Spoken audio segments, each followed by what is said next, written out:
150° di Luigi Pirandello e la provincia, il Libero Consorzio ha colto l'occasione con questa bella sinergia, Accademia di Belle Arti, il Consorzio, Ignazio Gennaro, Lello Casese e tanti che volontariamente hanno dato segno di protagonismo civico. La città che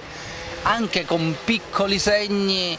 dà una dimensione di una città che vuole crescere, che vuole andare in una direzione di riscatto. L'iniziativa nasce innanzitutto dalla forte sensibilità delle istituzioni locali, in particolar modo dall'ufficio provinciale di Agrigento, che di comune accordo con il commissario, ovviamente col sindaco,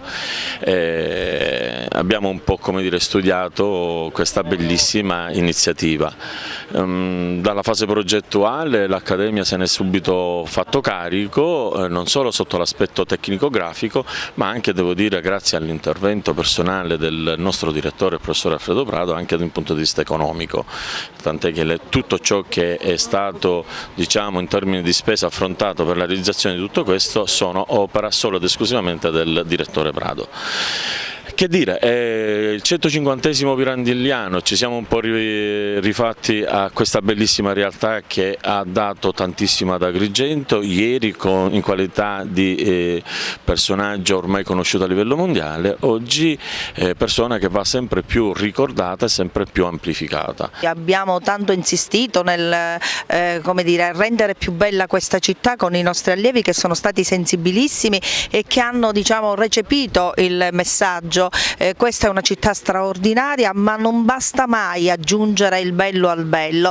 spesso ci si sofferma solo alla Valle dei Templi trascurando quella che è la città vera e propria, quindi la presenza dell'Accademia nel centro storico di Agrigento e gli interventi puntuali che negli ultimi anni sono stati fatti in aree, diciamo, che sono limitrofe al centro storico non fanno altro che puntualizzare questa esigenza. Io devo ringraziare naturalmente l'Istituto d'Accademia di Belle Arti, ecco, che si è prestata a valorizzare questi cilindri insignificanti con queste cromature che sono qualcosa di eccezionale, ma la cosa bella sono le frasi messe che sono tratti dai vari romanzi di Luigi Pirandello, il nostro concittadino, per i quali quest'anno abbiamo festeggiato i 150 anni dalla sua nascita. E quale modo migliore per poter chiudere in bellezza, ecco, i festeggiamenti di Pirandello?